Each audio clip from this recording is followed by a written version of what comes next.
Failure at 40. Failure at 40. Can you still be fulfilled at 40 without the partner, without the children, the career, or the beautiful home all in the picture? Failure at 40 interviews, debates, and discusses the reality of turning 40.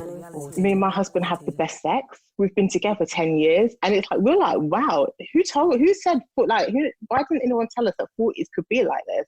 Failure at 40. To be able to share that and to be able to help others to come to that place of inner peace, I think it's just priceless. Failure at 40. Failure at 40 challenges the notion of failure and redefines what success looks like to you. Who says if you haven't reached all of your goals by 40 that you are not a success? Failure at 40 interviews, debates and discusses the reality of turning 40 in modern Britain. Welcome to Failure at 40. Failure at 40. At 40. Welcome to another episode of Failure at 40. I'm Shadi, the life coach. And I'm Renee, the producer. And today we're speaking with Marianne Jones, who's 40 years old, lives in South London, has one stepchild and is an intuitive coach. Welcome to the show, Marianne. Thank you so much for joining us today, Marianne. It's great that you're with us. So what we're going to do is start by taking you back, not too long ago, maybe mid-20s, but back to a time when you were kind of formulating what your aspirations and dreams were and what your hopes were for the future. And we'd like to know, what did you think that 40 would look like for you? Wow. So I grew up in a typical West African household with Ghanaian parents. And to me, 40 looked like doing a job, so working in a really good job. At the time, in my mid-20s, I was a trainee solicitor, actually. So I thought I would have a career in the legal profession, being married with about 3 children, living in the suburbs in a nice semi-detached house, going on holidays to Ghana and wherever else in the world I wanted to go. And actually, I always used to think of my younger sister, that we would literally live on the same street or a few roads apart. And our children would play together and go to school together. And that's how I saw 40. And I actually thought it was quite old as well. Yeah, it does. It seems such a long time away when you're in your 20s, doesn't it? And then when I look at what my parents look like in their 40s, I kind of thought I would be like them. And how different are you to what your parents were like? Oh my gosh, so different. So different. Number one, I just feel like I'm still a big kid. I really do. I am silly, funny. I like to play jokes, or I like to just have fun. How different. I don't feel like I'm so serious either. I don't feel like I'm so serious. One thing that I find I'm quite different, and I didn't realise I would be, is that I'm not so connected with my extended family. And my parents were so connected with the extended family, like so many cousins, and they had aunties and uncles, and they would say, oh, don't you know so-and-so? No, I don't remember who this person is. I'm not that connected with extended family. But yeah, and they worked hard, grafters, working so hard. And they would literally send as much money back to Ghana as they could. They were miles, different to how I am now. Do you think that you've built your vision of what 40 would look like from the influence of your parents? So back then in my mid-20s, yes, it was like, okay, well, you go to university, you get a job, you get married, you have children, and then you focus on your husband and your children and your job, and that's life. Yeah, that sounds like a very traditional path to have gone. And not so much having aspirations of running my own business or doing something that I loved as opposed to something I had to do. And did they have any expectations of you? Yeah.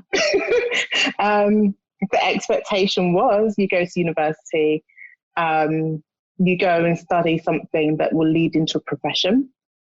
I wanted to study English at uni, and I was told, no, you can't do that because you're not going to be able to leave uni and find yourself a really good job. So I chose to study law, and it was, you leave university, you get yourself a really good job that pays decent, and there was almost like a ceiling on what salary would look like as well. Then you get married, you look for a husband. Some of my aunts used to say, "Oh, you'll meet your husband at university." And did you? And then, no. No. I was like, where is this husband? Left university, went to law school, did my training contract, no husband. Where is this husband? And then it was, I think for me, the realization that you wouldn't, it sounds awful, but you wouldn't marry for love. You'd marry for kind of convenience, or you find a match and you think, okay, well, that's great. And this person has a decent job and has decent goals and aspirations, and you can be a match and you can have children. And then that's it. Yeah, not necessarily out of love. It's what works best for the family as a whole. And it's that expectation that you just have children and you carry on the genes. Yeah, love doesn't really have a huge deal to do with it all, does it? It's about being pragmatic and marrying someone who can help you build this really important future. Exactly.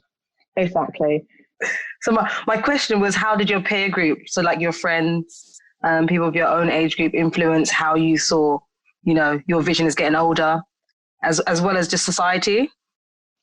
I've always been somebody who didn't have loads of friends. I was somebody who I literally would create friendships and have like a small friendship group.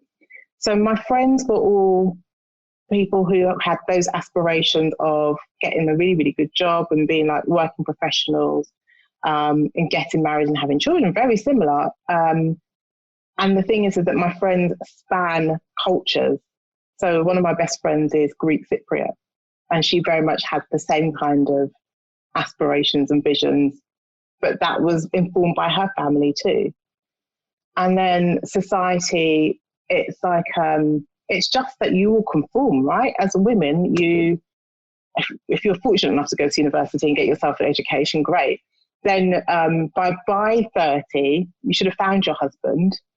You should be looking at getting settled down and buying a house and having children. And then by the time you hit this age, like at 40, your children might be at secondary school. Your life it's like it's just mapped out. You see everything mapped out for you to the point that you retire from work. Like you get to 60s, in your 60s, and you retire. And then in between all that, you become a Stedford wife. So you cook and you clean, right? Yeah. And the thing is, and I think I saw my mum do that. I saw my mum work hard, but also keep the house. So she would do the cooking, the cleaning, the gardening. I was thinking about this the other day. Even the gardening she would do, the DIY around the house. And this is where we didn't so much conform, because my dad had 3 daughters, and we know how to do DIY. We know how to do really basic DIY, but we know how to take care of ourselves. So that's something that was a little bit different to that traditional West African upbringing. My mum always kind of said, no, you need to be able to be independent and not rely on anybody else to do anything for you. So that's money. That's being able to put, I don't know, like a wardrobe and a bed together and a flat pack, whatever. You do that. You're able to do that yourself. You're able to change a light bulb. So she taught us those things too, but it was just about being that Stedford wife. It was like, cooking fresh every day and baking, and They are Stedford wives, aren't they, these women? honestly, they are. And then it's funny because I would have some aunties who couldn't cook. I'd be like, how did you get away with that? Like, how did you not know how to cook? Get away with it. I know, how on earth is that possible? I remember one time, and I'm not going to name names, but I remember one time going to one of my cousins had a baby, and we're all going around to go and congratulate. And the mum said, "Oh, the rice cooker's broken." And I was like, "Okay, that's cool. You cook rice on the stove." It's just like, I don't know how to cook rice on the stove. Like, what? Right. I don't know how to cook rice on the stove. It's a 101, basic 101, rule 101. Can you cook rice? Right? Exactly. Without burning the bottom as well. So knowing that you've kind of navigated that vision, what does 40 actually look like to you? Completely different. Yeah. So different. Do you know, it's funny because for me, I wasn't scared about turning 40 or anxious or worried about it. I just completely embraced it. And I think this is because it was 2 years or maybe 3 years in the making, like thinking about it and preparing for it. And then by the time I got to 40, I thought, wow, actually, I feel great. Like I feel the best I've ever felt, energy-wise, just confidence-wise, self-esteem. I've learned to love myself.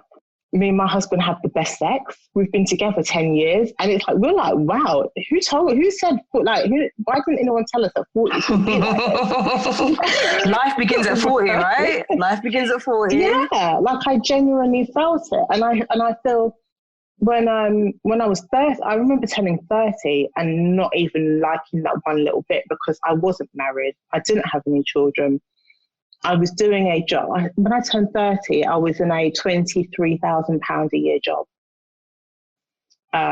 Because I'd been made redundant a few years before, and I couldn't find myself a decent job, and I just started again at the bottom of the ladder in a housing association. I wasn't in the best place, but turning 40 for me was completely different, and not because of money, but simply because I feel good about myself. I haven't got children, and I'm okay with that for now. Like, you know, I'm just like, you know what, it will happen when it's time to happen. That will happen. I am married, yes, but that doesn't mean that because some of my goals, I've achieved something that made me feel better about turning 40. I felt better about turning 40 because I feel good within myself. And I felt that was completely priceless. And journeying from your turning 30, tell us a bit about that decade, 30 to 40, because it sounded like there were some ups and downs there. There's a lot of growth. Yeah, that's the word. Tell us about the growth period. A lot of growth. So early 30s, I think I spent my early 30s being quite depressed, if I'm honest. Really being quite depressed. And that was because I wasn't kind of where I thought I would be at 30.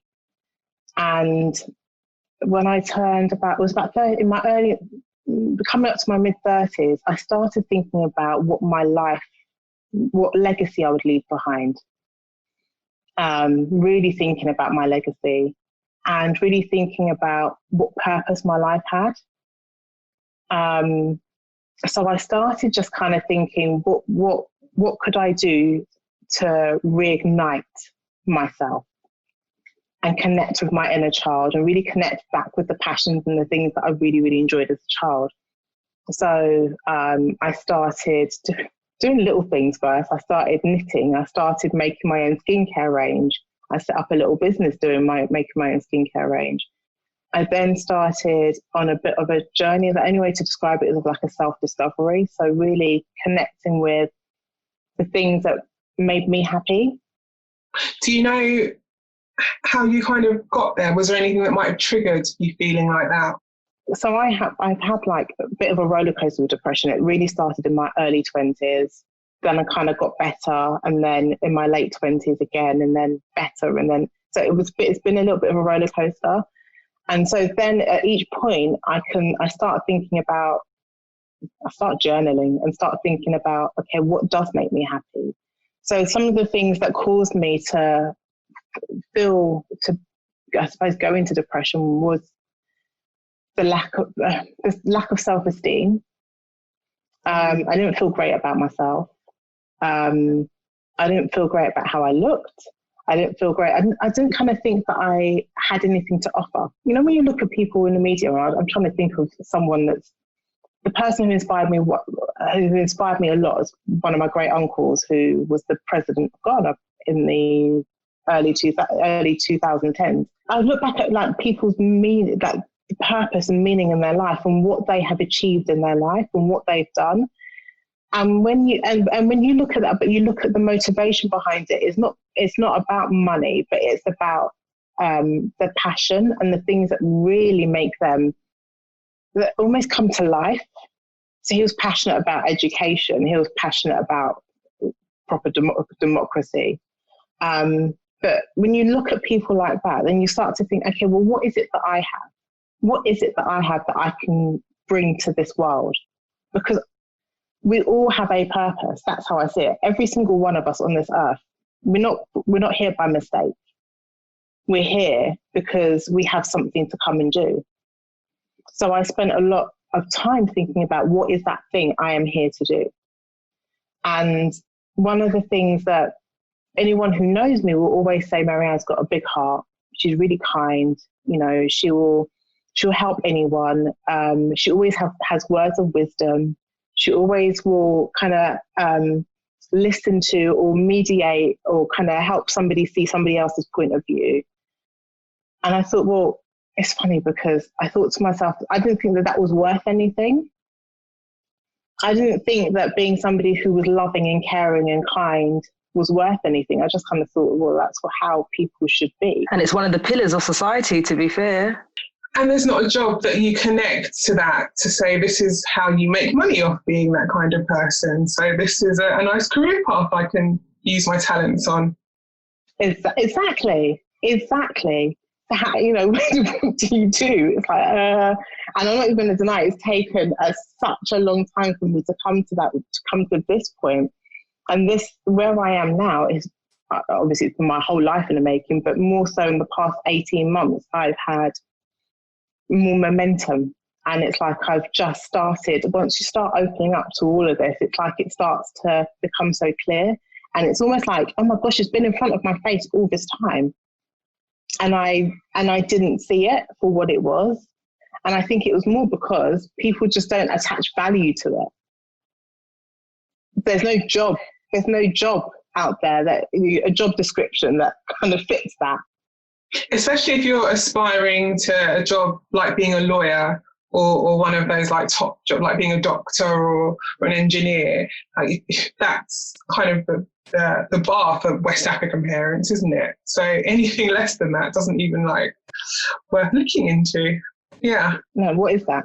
Like, what is that? And increasingly, I think we're finding that people are dictating what society feels is valuable, not now just governments and, you know, whatever. You know, so definitely someone like yourself would come along with your gifts and skills and actually we appreciate it and people know they need it, you know, especially in this current climate. You studied to be a lawyer. You did your training contract. Did you actually do law? I qualified and I practiced. Yeah, I practiced for about 3 years. And then so I was a conveyancing solicitor. So boring. I hated it. And then in 2008, when the recession hit, I was made redundant. And at that time, I kind of thought, oh, I remember one of my clients actually, when I said to her, oh, I've been made redundant, so somebody else is going to be taking on your property transaction. And she said to me, this is going to be the best thing that ever happened to you. You might not see it now, but this will be the best thing that ever happened to you. I thought, oh, okay, and how old was I? I was 28 at the time. And I thought, how is this going to be the best thing that ever happened to me? But more than that, I think it's because it started me on that journey of finding fulfillment. Because you didn't feel fulfilled in your career? Not at all. I mean, I stayed in that job because I was so fortunate to be able to get a job 10 minutes from home. It literally would take me 10 minutes to drive there, not even 10 on a good day. I had parking. I had those days, like how old was I when I got that job? 25. I started on 35k at 25, right? It was, it was cushy. And I worked 9 till 5. I didn't have to do it. And I had one of my friends who, when she got her training contract and qualified, it was funny because we always say it's like, but she used to work crazy hours. She'll be like in the office from 7 o'clock to about 11 at night. Crazy. And I was just there like, okay, well, I'm working my 9 to 5 and I'm getting my work done and I'm earning this great money and I'm still living at home at that point. So I stayed in it because it was convenient. But that redundancy forced me to start looking at what was more fulfilling. And did you get married during that time? During that time when you were at conveyancing? No. So I didn't meet my husband until I was 30. And then we didn't get married till I was 36. So a while. a nice period to get to know each other. And a nice period to get to know each other. We lived together all that time. So we met like in the October, we were living together by mid-December. Wow. True love, eh? Yeah. True love. And how would you define, I mean, had you had sort of serious relationships before him? And how did those? So I would say that I had 2 serious relationships before him. Not as serious to live with. And how did that impact what you were looking for once you found your husband and then journeying into your 40th? So I was looking for someone who, to be honest, was really about their heart and the values that they had. I wanted someone who shared my values about family and the kindness and also somebody who was ambitious, so who didn't want to just settle and be complacent in where they were, that was constantly striving to just do better, but not just for themselves, but for their family overall. And somebody who can make me laugh, because I do like to laugh. A good giggle. Right. And somebody I could just hold a conversation with and just have like, not banter, but have like decent, intelligent conversation. And great debates, and somebody who like shared my love of reading or literature, and movies. So yeah, it fit the bill. That's the bill that you I guess described for yourself, right? It wasn't the bill that your parents were trying to pass on to you, or the bill that was going to help you create this picture. So that was really brave to know that actually, if I'm going to get married, I'm going to choose someone who has to tick all these things. Where did that come from you? Like, how did you feel like that was? Because you hadn't felt like that way becoming a lawyer. Like, you might have had an inkling that wasn't going to fulfill you, but you did it anyway. But because that is like somebody for me, marriage has always been like you're doing it once and you're with that person for the rest of your life. You're having that commitment. So for me, it's like there's no second chance. It's not like a career that you can be like, I don't fancy that anymore. I want to change and move on to something else. And also it's just somebody who's literally in your life. Like, you're seeing them day after day after day after day. You're with them. I wanted that to be somebody who we would travel this path together. And if you didn't have those similar values, I think it would just be really difficult. And also somebody I truly loved and who truly loved me. And how did he feed into sort of you managing how you felt as you were coming out of some of your down periods? How did he manage that? So, I mean, the first time he experienced me going through that, actually, it was, we just got engaged. So he had proposed whilst I was going through this period of depression. And he was like, oh, now we're getting married. We've got engaged. Surely that makes you feel better. I was like, it's great, but that's not what that is. It doesn't help me in that way. And I think he really struggled with it because it's like, you just want, when you love someone, you just want them to feel better. Like you want to do whatever you can to help them feel better. And I felt so bad for him because they're thinking, I've given you what you want, and now you're just. So he struggled with it, and I think for people who haven't experienced depression and anxiety or any form of mental health, I think sometimes it can be hard, particularly if our partner from the outside looking in and not understanding it, and for the person kind of really struggling to find the words to articulate how they feel. And I suppose they're wanting to fix it. They want to fix it. Exactly. And actually, it's an inside job, isn't it? Yeah, exactly. It's not for anybody else to do. I was just going to say, the thing about depression is it's not as, even though it is probably as common as the common cold, it's just not as obvious how to help someone through it. So you think that they're just down or upset and kind of give them some good advice or cheer them up. Yeah, cheer them up and like, yeah, there you go. I fixed all your problems. And you said that you started to journal and started to find or channel your own happiness almost. Yeah, so it's funny because I say that with the roller coaster for the depression, every time I kind of started to pick myself and get back out of it, I would introduce something else, another tool that would help me. So the first time it was exercise, the second time it was meditation, the third time it was journaling. And not long after the third time, a friend introduced me to a book called Miracle Morning by Hal Elrod. And that is like, so basically forming a habit every day, 60 minutes, you spend an hour every day. So I used to wake up at 4 o'clock in the morning to do this. So you'd spend 10 minutes in prayer, saying affirmations, meditating, journaling, reading, exercising. I think that's covered everything. So 10 minutes doing each thing. And that really helped me. Like it started to kind of help me really connect again with myself.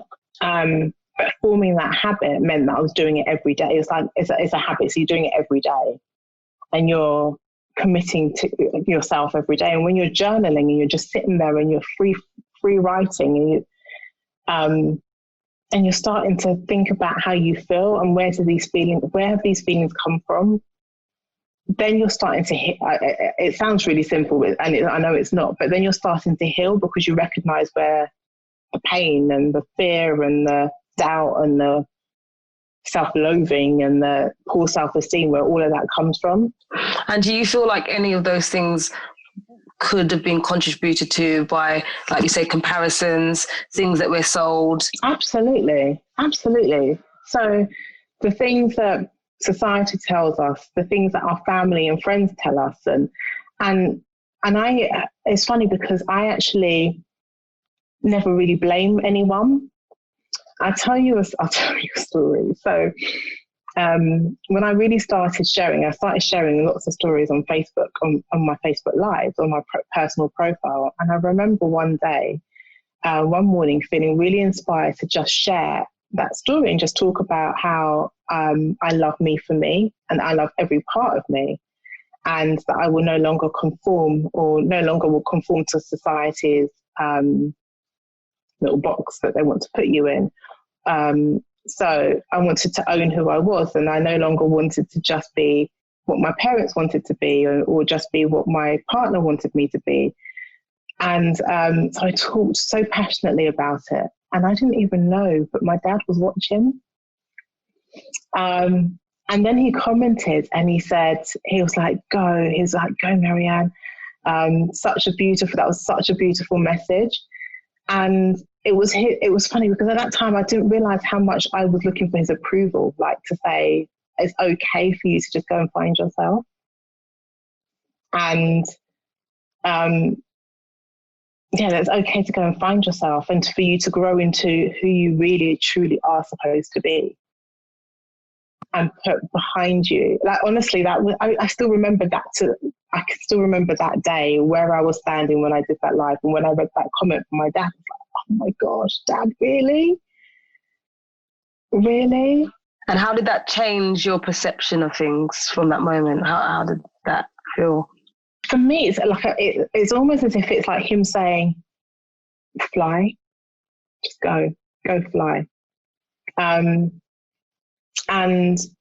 like I said, that I had his approval, and this is the thing: is like all the time I've been seeking approval from everyone. Right? This is part of the struggle as well. So I'm constantly seeking approval and validation from everyone, and it was, I know it's ironic, but it's that approval that kind of made me feel like I can go out and fly, and I can just go and be who I want to be. And I think for my dad, it was also just him knowing that he's raised his children, done the best that he can absolutely do, and he's got 3 wonderful, amazing daughters. And we're now at a point where it's like, yeah, we've got our own mouths to speak. Like we've got our own truths to go and tell. We've got our own lives to lead. And it's important. I feel it's really important for us to make real impact with our lives. So to me, that was a really pivotal moment. It just made me realize that our parents just do, for the most part, they just do the best that they can, right? They only know what they know. And coming from West Africa to this country where the pavements are paved with gold, right? That's what they think. I've been looking for that pavement in particular myself. I know, right? They only want their children to just succeed in the way that society says, or the Western culture says is success. And then as they grow and they start to realize, hold on a second, like literally we slog our guts out until we get to 65, and then we retire. And then at 65, when I retire, because I've worked so blooming hard, I'm not entitled to various things or whatever. It's like, and I don't know, but not only that, but you've lived until that age, and then at that age is when you start to have freedom. That's the age where you start to have the freedom to go and explore and have adventures and really live your life. Like, really? At 65? Failure at 40. Failure at 40. So just coming back to what we were talking about previously, just kind of like, parents working really hard, doing their best, and actually getting to an age where they've got to enjoy their lives almost at the end of that time period. So, I mean, how are things for you looking at where they're at now and how you define your own journey? So what's interesting is actually this is something else that really motivated me into wanting to live in the moment and enjoy life whilst I'm youthful and have the mobility. So once my parents and my aunts and uncles started to hit the age of 60, a few of my aunts and uncles basically were passing away. Like they were dying. It's like 59 gone, 60. One of my uncles and his wife were due to retire and go and resettle in Ghana. He died at 60. And I looked and I thought, wow, like, I don't want that to happen. Like, how can we work 9 to 5 like a slave to the job, and then you get to the point where it's like, yes, you get to live your life, and then you don't have life. Like we were not created to come and do that on this earth. And then to see my parents now, my dad is in great health. He turned 72 earlier this month, and he doesn't look it. He's really active, sadly, because of this situation with Corona, and he's having to shield. So it means that he's not able to go out so much. And my mum has got a degenerative syndrome, which has kind of progressively got worse, and she's now in a position where she's basically completely disabled. And she turned 70 in July. And I look and I think, that's not for me. That's not for me. if anything, it motivates me to want to do as much as I can whilst I can. And so, yeah, I don't want to, I really want my life to have meaning. I really want my life to have value. I really want to enjoy my life whilst I am able to, whilst I'm physically able to, whilst I'm mentally able to, and also want to make a real impact with my life. So how is that working out for you then? How, you're 40 now, how are you implementing all of that zest for life? Okay, so business-wise or life-wise? All of it. What does 40 look like right now? What are you doing? Okay, so life-wise, my plan for this year was to travel. But clearly, Corona's scuppered those plans, but it's all good. It's all good. So I turned 40 in February. Actually, I think it was about this time we were meant to be in Bali. Oh, wow. We were meant to be in Bali. But, for me, it's all good because it's just like, okay, well, I'm just shifting that. Next year will be the year of travel. It's all good. I feel that, if anything, this time is giving me something else, and I'll come back to that in a second. But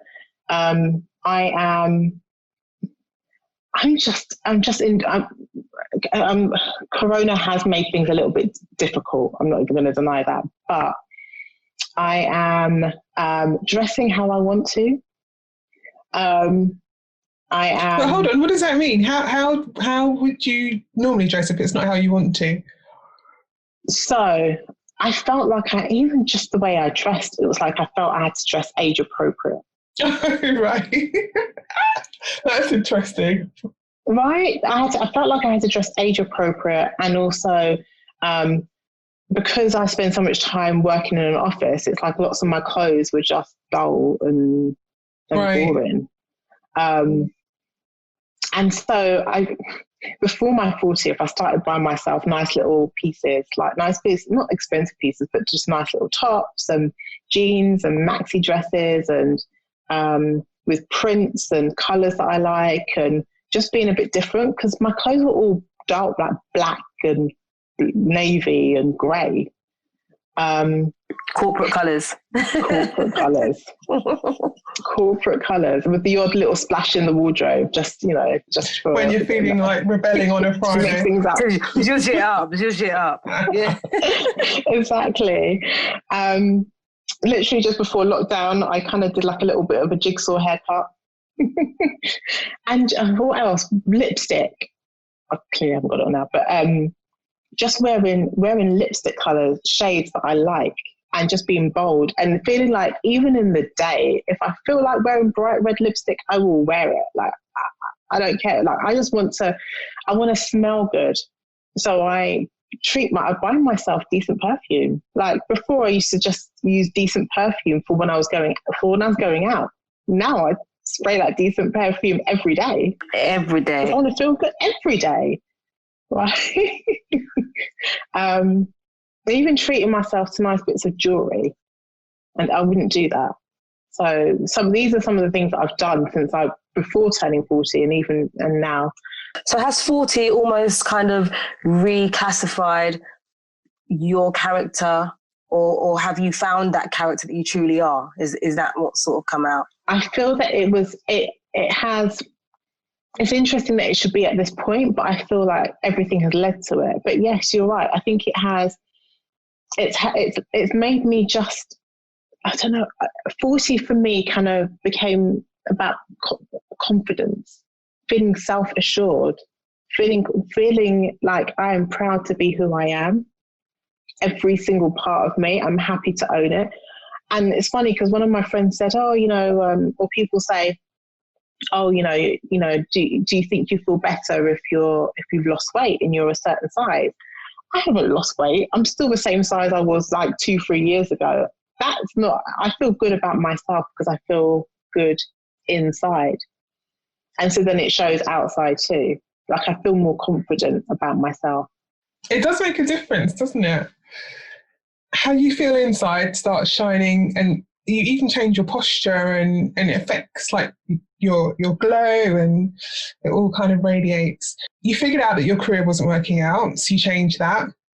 So you've got the career. You talked about being married, so you got that bit down. Children you didn't have. But is that something that you have any regret for at turning 40? No.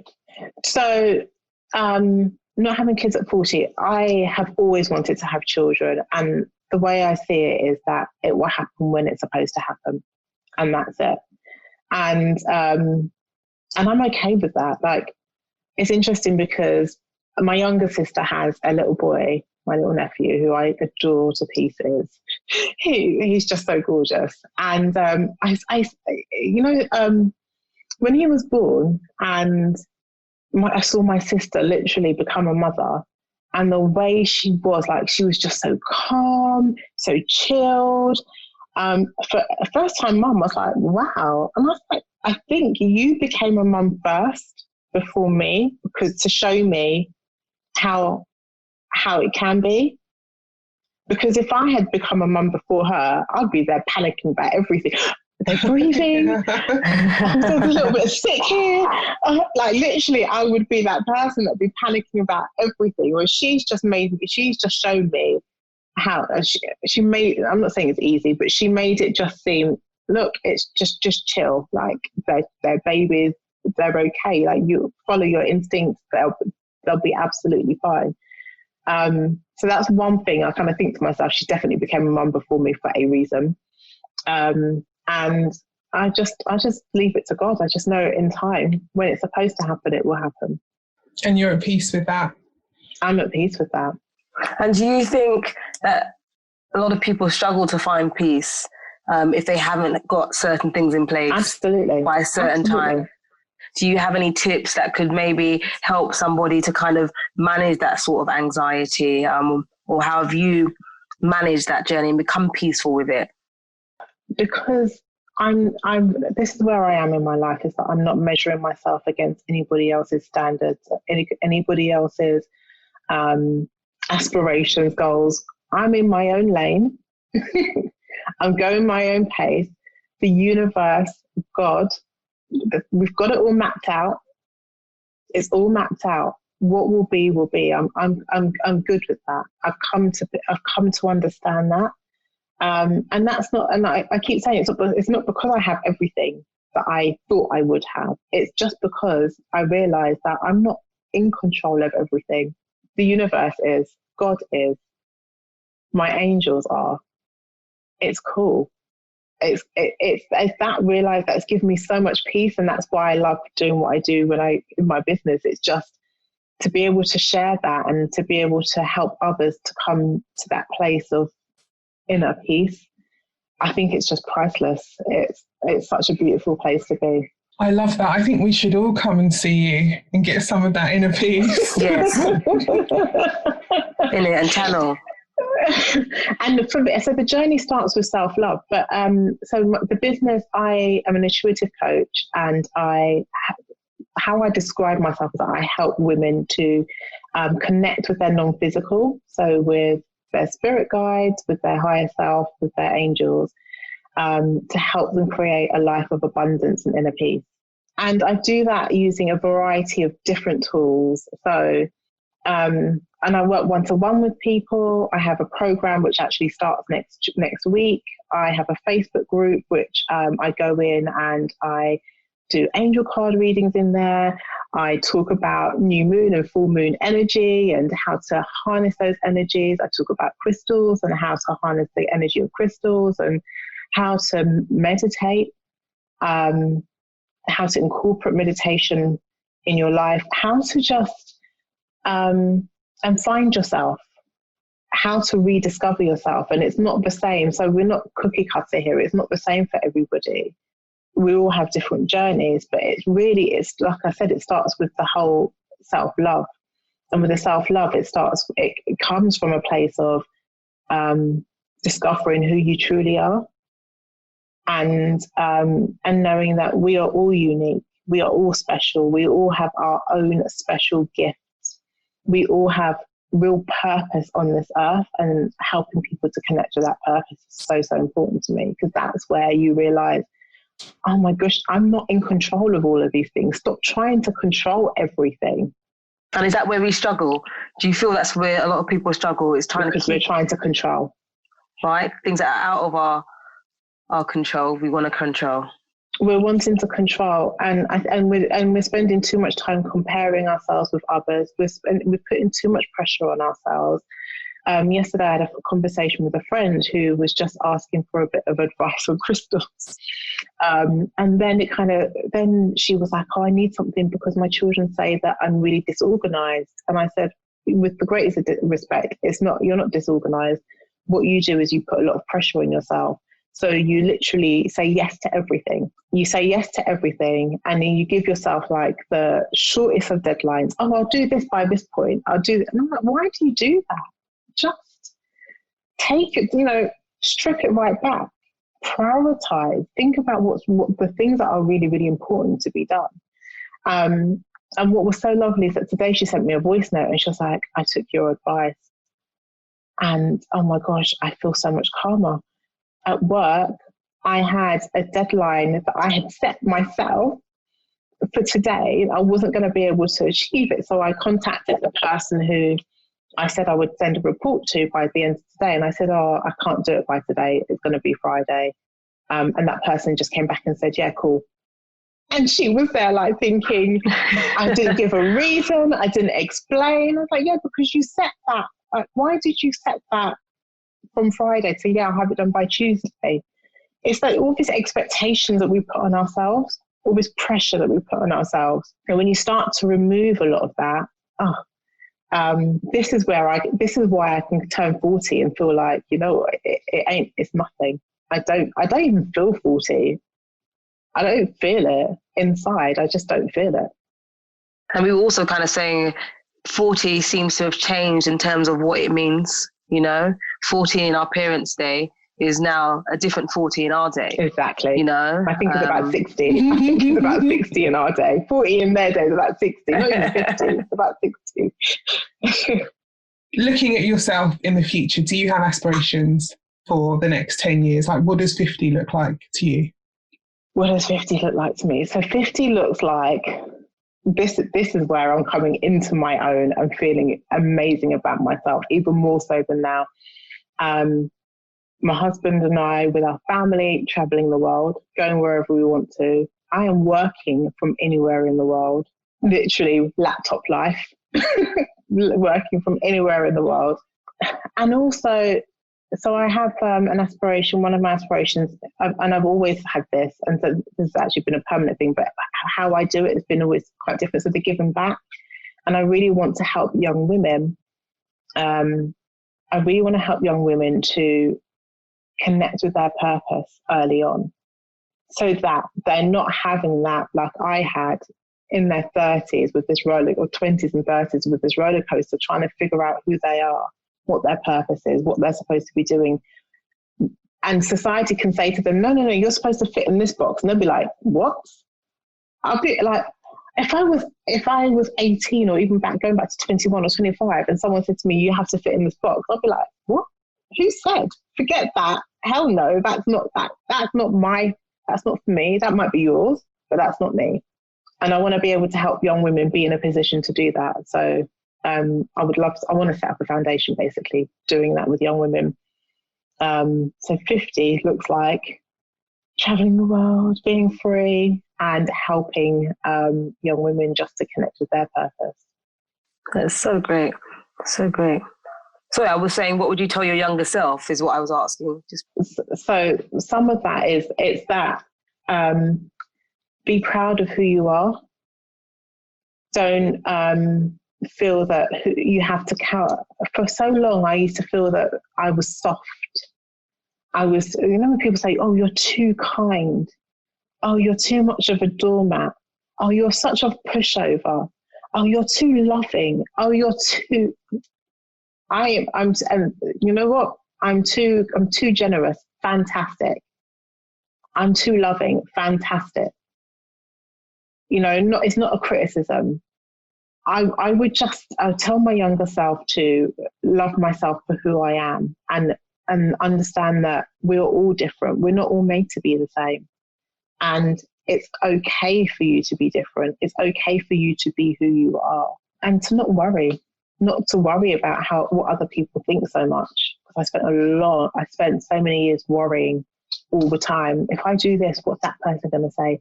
If I say no, what's that person going to say? How they're going to feel? And is that part of wanting to be accepted, wanting to be liked, or not wanting to come across unkind? I think it's very hard to find that place where you're just happy and boundary. Sometimes it's got to be no, you know, just part of a self-love. It's got to be no, and it's okay. Well, I say to my clients that when you start to say no, the people who benefit the most from you saying yes all the time, obviously will get a bit annoyed. They'll be like, what? You're saying no? But you always do that. You always. So in the beginning, you feel bad and you feel guilty. But then the key is maintaining that and standing your ground, because it's really a form of self-love. And those around you who really love you and care about you, and I know this might be a bit of a hard message to hear, but they will get it. They eventually get it. They eventually respect and appreciate those boundaries. So my husband always says that you teach people how you want to be treated. So you teach people how you want to be treated, in respect that I'm not going to be a complete walkover. Like, you can't come like for the millionth time and I'll be like, yeah, okay. Or I can't always be at your beck and call, because sometimes I just need that time for myself. And that's okay. And if you're giving that message to people who really care about you, they'll get it.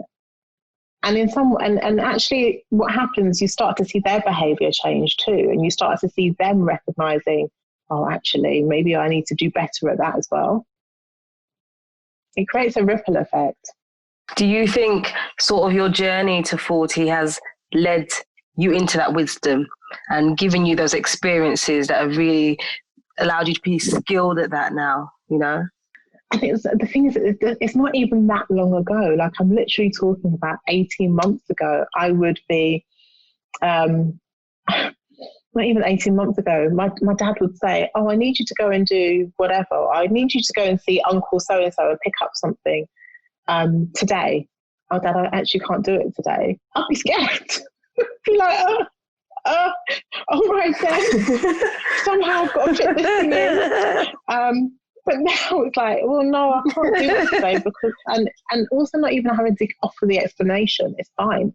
I can't do that today, but I tell you, this is when I can do it. Yes. And I think once you start changing roles with parents as well, where you've been doing stuff for a lifetime, then you get to adulthood where you're like, oh, actually, I'm allowed to say no. I didn't realise.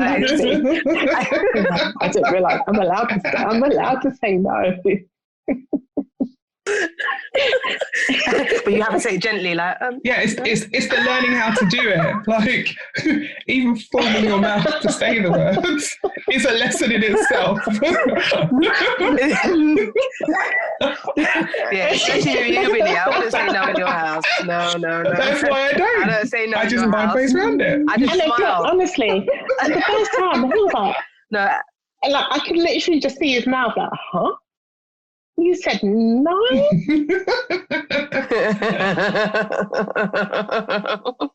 And meanwhile, my other siblings can say no and it's cool, but not me, because I've always been so accommodating. And it's not that you've changed, it's just because you've actually really, is it changed? I think you've evolved. You allowed yourself to be who you've always been, but you're allowing it to come out. Amazing. Thank you so much, Marianne. You have been a wealth of wisdom today. Winnie and I both appreciate your time.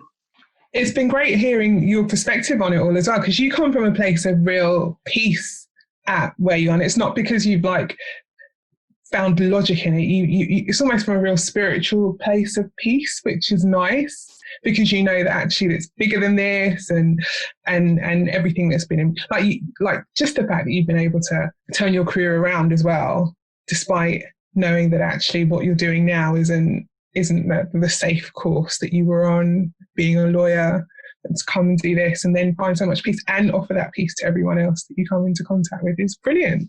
Failure at 40. Failure at 40. Failure at 40. Failure at 40. Failure at 40. Failure at 40. Failure at 40.